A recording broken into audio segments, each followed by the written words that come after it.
മോനെ നീ എന്താ ഒന്നും മിണ്ടാതെ പോകുന്നത് എന്ന് പറയുമ്പോഴത്തേക്കും നമ്മുടെ ആദർശ് തിരിഞ്ഞിട്ട് പറയുകയാണ്, എനിക്കൊന്നും പറയാനില്ല എന്നിങ്ങനെ പറയുകയാണ്. അപ്പോഴത്തേക്കും നമ്മുടെ ദേവയാനിക്ക് ഒന്നുകൂടെ സങ്കടമായിട്ട് അച്ഛൻ എന്താ ഒന്നും മിണ്ടാത്ത എന്നിങ്ങനെ ചോദിക്കുവാണ് കേട്ടോ.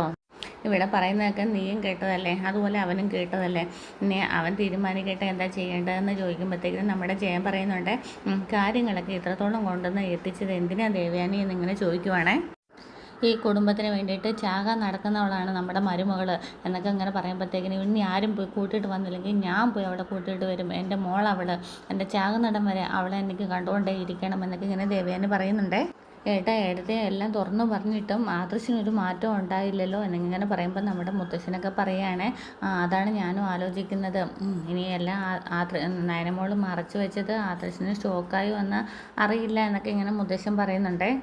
പിന്നീട് നമ്മുടെ ഗോവിന്ദനും കനകനെ സംസാരിച്ചുകൊണ്ടിരിക്കുകയാണ്. ഏറ്റവും വലിയ വിഷം മാറിയെന്ന് പറയുമ്പോഴത്തേക്കിന് അടുത്ത കാര്യമുള്ള വരികയാണ്. ഇനിയിപ്പോൾ എന്താ ചെയ്യേണ്ടത്, നമുക്കൊന്നുകൂടെ അന്തപുരിയിലേക്കൊന്ന് പോയാലോ എന്നിങ്ങനെ കനക പറയുമ്പോഴത്തേക്കിനും നമ്മുടെ ഗോവിന്ദൻ പറയുകയാണ്, വേണ്ട, അവിടെ ആ വീട്ടിൽ ഏറ്റവും കൂടുതൽ അഭിമാനിക്കപ്പെടുന്ന ഒരു വ്യക്തിയാണ് മുത്തശ്ശൻ. അതിനുശേഷം തീരുമാനങ്ങളൊക്കെ എടുക്കുന്ന ആദർശാണ്. അപ്പം ആ ആദർശ് തന്നെ ഇങ്ങനെ ഒരു തീരുമാനം എടുത്തു കഴിയുമ്പോൾ നമ്മൾ വീണ്ടും അവരുടെ പോയി കാല് പിടിക്കുന്നത് ശരിയല്ലല്ലോ എന്നൊക്കെ ഇങ്ങനെ ഗോവിന്ദനും പറയുന്നുണ്ട്. ഇപ്പം ദേവയാനിയൊക്കെ നമ്മുടെ മോളെ സ്നേഹിക്കുന്നുണ്ട്, ഇനി അവർ തീരുമാനിക്കട്ടെ എന്നൊക്കെ ഇങ്ങനെ ഗോവിന്ദൻ പറഞ്ഞുകൊണ്ട് വെക്കുമ്പോഴത്തേക്കിനാണ് ഒരു വണ്ടിയുടെ ശബ്ദം കേൾക്കുന്നത്. നോക്കുമ്പോൾ നമ്മുടെ ആദർശമാണ് കേട്ടോ. നമ്മുടെ കനക അപ്പോഴത്തേക്കിനും അങ്ങ് വേവരാതിപ്പെടുന്നുണ്ടേ. അദ്ദേഹം നയനമോളെ ആദർശമോൻ വന്നിരിക്കുന്നു എന്ന് പറയും കേട്ടോ. അപ്പോൾ ആദർശം ഇങ്ങനെ കയറി വരികയാണ്. ഞാൻ വന്നത് ഇവളെ വിളിച്ചുകൊണ്ട് പോകാനല്ല, പറയേണ്ട കാര്യങ്ങളൊക്കെ എൻ്റെ അമ്മ പറഞ്ഞു കഴിഞ്ഞു. അത് പക്ഷേ എനിക്കതൊന്നും ഉൾക്കൊള്ളാനും പറ്റുന്നില്ല. അതുകൊണ്ട് തന്നെ ഇവിടെ തന്നെ നിൽക്കുന്നതിനോടാണ് എനിക്ക് താല്പര്യം എന്ന് പറയുമ്പോഴത്തേക്കിനും ഗോവിന്ദൻ പറയുകയെ, മോൻ്റെ അമ്മ മോളെ സ്നേഹിക്കുന്ന കാര്യം മോനോട് പറയണമെന്ന് ഞങ്ങളെല്ലാവരും പറഞ്ഞതായിരുന്നു. പക്ഷേ അത് മോനോട് പറയാനായിട്ട് ഇവൾ സമ്മതിച്ചില്ല. അതാണ് മോനും മോൾക്കും തമ്മിലുള്ള ഇടയിലുള്ള പ്രശ്നം എന്നിങ്ങനെ ഗോവിന്ദൻ ചോദിക്കുവാണേ. കാരണം എന്തെങ്കിലും ആയിക്കോട്ടെ, പക്ഷേ എനിക്കിപ്പോൾ ഉൾക്കൊള്ളാൻ പറ്റുന്നില്ല എന്ന് പറയുമ്പോഴത്തേക്കിനും നമ്മൾ നയന പറയുകയാണ്, അങ്ങനെയെങ്കിൽ ആദർശന് എന്ത് വേണമെങ്കിലും തീരുമാനിക്കാം, ഞാൻ ഒന്നിനും തടസ്സം നിൽക്കില്ല എന്ന് പറയുമ്പോഴത്തേക്കിനും കനക പറയുകയാണെ, അല്ല ഇത് എന്താ ഈ നടക്കുന്നത് എന്നൊക്കെ ഇങ്ങനെ പറയുക കേട്ടോ. അല്ല, അതിന് മാത്രം എന്ത് തെറ്റാ മോനെ എൻ്റെ മോള് ചെയ്തത് എന്നൊക്കെ ചോദിക്കുമ്പോഴത്തേക്കിനും അതൊക്കെ സംസാരിക്കാം, പരസ്പരം തെറ്റുകളൊക്കെ രണ്ടുപേരും കൂടി ഇരുന്ന് സംസാരിക്കുന്നത് നല്ലതാണ്, ശേഷം രണ്ടുപേർക്കും പിരിയണമെങ്കിൽ പിരിയാം എന്നൊക്കെ ഇങ്ങനെ പറയുകയാണേ. എന്നോട് സംസാരിക്കാൻ കുറച്ച് സമയം കാണുമോ എന്നൊക്കെ ഇങ്ങനെ ആദർശ് ചോദിക്കുവാണേ. അന്നേരത്തേക്കിനും നമ്മുടെ നയന പറയുന്നുണ്ട്, ആദർശേട്ടൻ വാന്നും പറഞ്ഞുകൊണ്ട് വിളിച്ചുകൊണ്ട് പോവുകയാണേ. ഗോവിന്ദേട്ടൻ ഒന്നും പറയാത്തത്, എന്താ ഒന്നും മിണ്ടാൻ നിൽക്കുന്നതെന്ന് ചോദിക്കുമ്പോഴത്തേക്കും നമ്മുടെ ഗോവിന്ദൻ പറയേ, ഞാൻ എന്ത് പറയാനായിട്ടാ, ആദർശല്ല എന്തൊക്കെയോ പറ്റിയിട്ടുണ്ട്, തീരുമാനിച്ചുറപ്പിച്ചാണ് വന്നിരിക്കുന്നത്, അതിനിടയ്ക്ക് നമ്മൾ എന്ത് പറയാനാണെന്ന് പറയുമ്പോൾ നമ്മുടെ കനക പറയണ, എല്ലാം ഉള്ള സമാധാനം കൂടെ പോയി, സന്തോഷിച്ച് തരുന്നു എന്നൊക്കെ ഇങ്ങനെ പറയും കേട്ടോ. ഇനി അവർ രണ്ടുപേരും കൂടെ തീരുമാനിക്കട്ടെ എന്നൊക്കെ പറയുന്നുണ്ടേ. എന്നിട്ടിങ്ങനെ റൂമിൽ വരും കേട്ടോ. എന്നിട്ടിങ്ങനെ ഭയങ്കര ദേഷ്യത്തോട് നമ്മുടെ നയനെ നോക്കുവേ.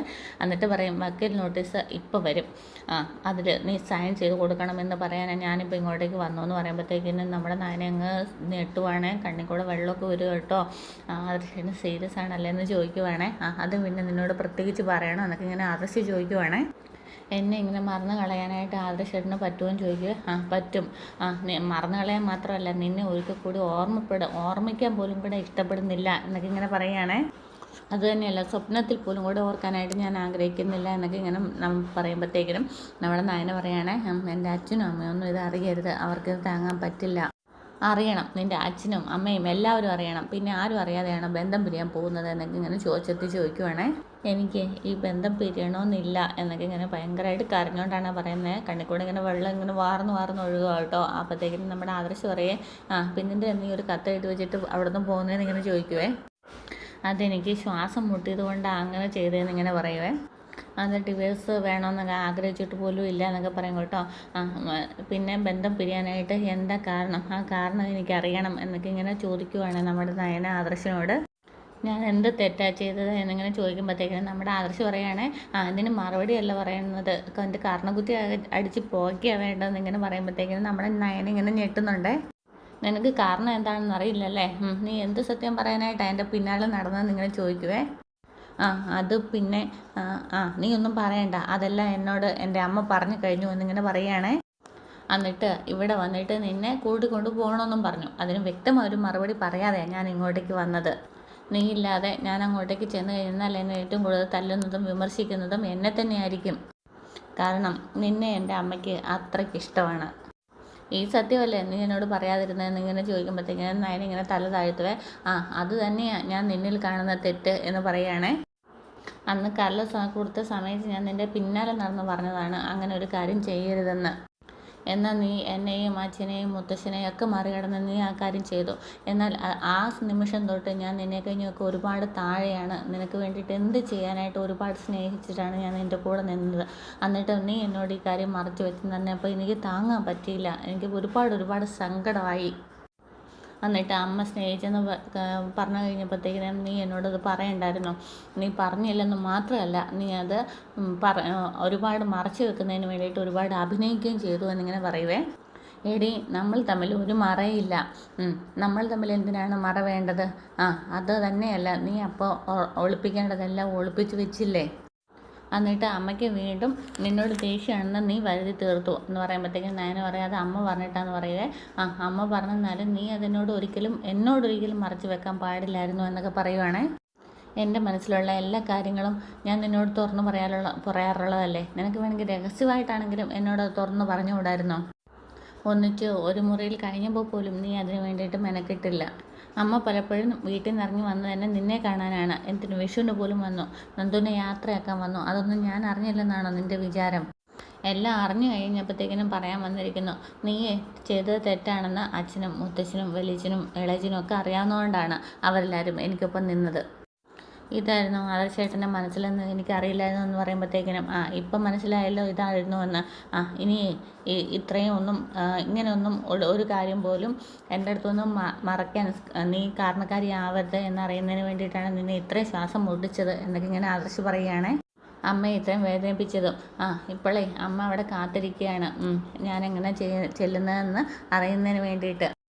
ഇപ്പം നീ വന്നില്ലെങ്കിലേ ഞാൻ അങ്ങോട്ട് ചെല്ലുമ്പോഴത്തേക്കിനും എന്നെ തള്ളിക്കളഞ്ഞെന്ന് വരും. ചിലപ്പോൾ എന്നെ പുറത്താക്കിയെന്നും വരും.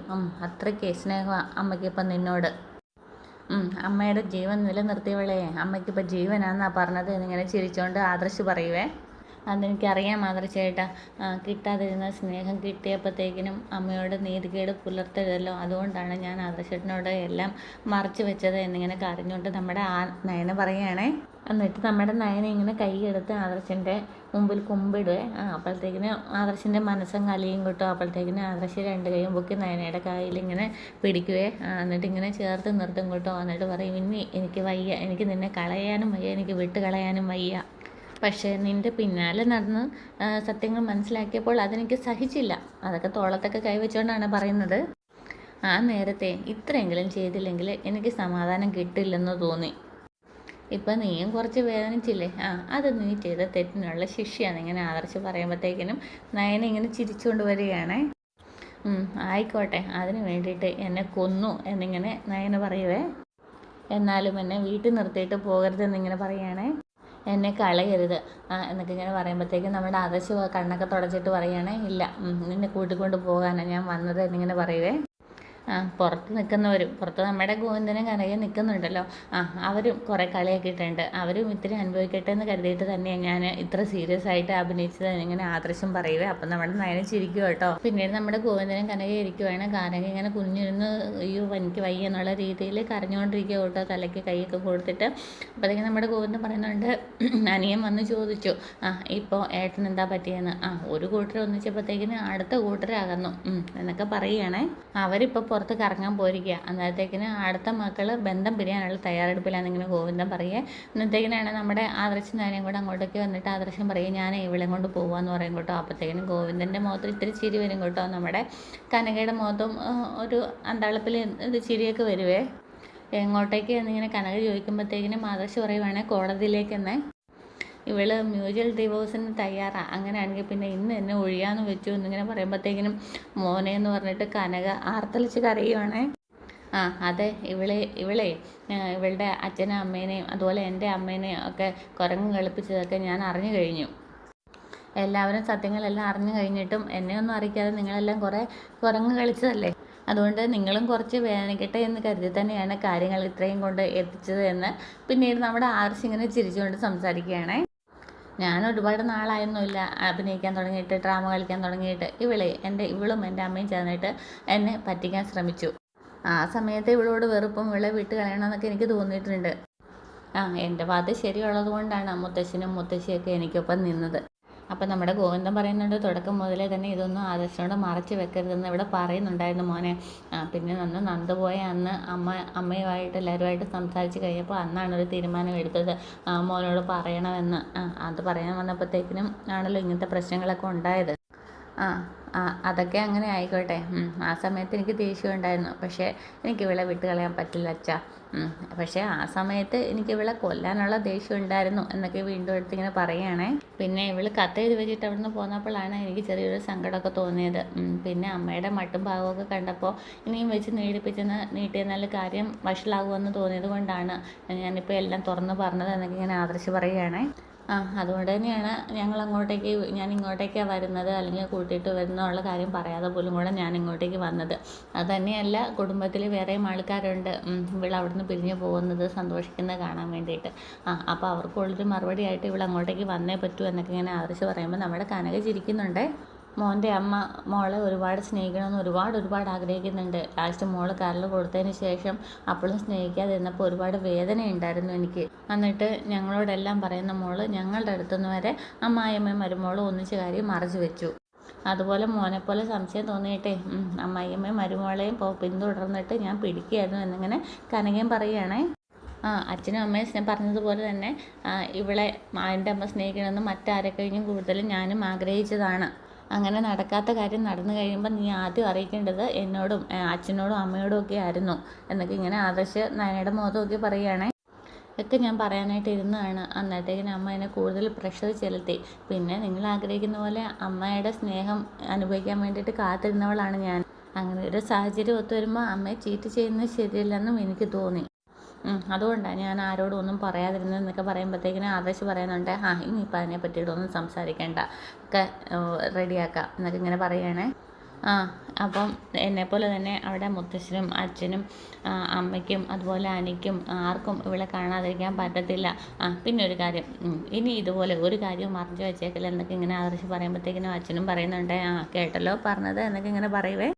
എന്നല്ലേ ഞാൻ ഇവളെ അങ്ങ് കൊണ്ടുപോകാമെന്ന് പറഞ്ഞിട്ട് ഇങ്ങനെ പോകാനായിട്ട് ഒരുങ്ങുമ്പോഴത്തേക്കിനും നമ്മുടെ കനക വന്നിട്ട് പറയും, മോനെ ഇവിടെ വിഷുവിന് വന്നിട്ട് പോലും കൂടെ ഒന്നും കഴിച്ചൊന്നുമില്ല, കഴിച്ചിട്ട് പോകാമെന്ന് പറയുമ്പോൾ നമ്മുടെ ആദർശ് പറയുന്നുണ്ട്, ഇല്ല എല്ലാവരും അവിടെ കാത്ത് വിഷമിച്ചിട്ടിരിക്കുകയാണ്, അമ്മ ഇനി ഒരു ദിവസം വരാമെന്ന് പറഞ്ഞിട്ട് നയനെന്നും കൂട്ടിയിട്ട് നമ്മുടെ ആദർശ് പോവുകയാണ്. പിന്നീട് കാണിക്കുന്നത് നമ്മുടെ അനന്തപുരിയാണ് കേട്ടോ. നമ്മുടെ ജലജ പറയുകയാണ്, ആദർശ് പോയത് എങ്ങോട്ടായിരിക്കുമോ എന്തോ, ഡൈവേഴ്സിനുള്ള അപ്ലൈ ചെയ്യാനായിരിക്കും അല്ലേ എന്നൊക്കെ അജയനൊക്കെ ഇങ്ങനെ പറയുകയാണ്.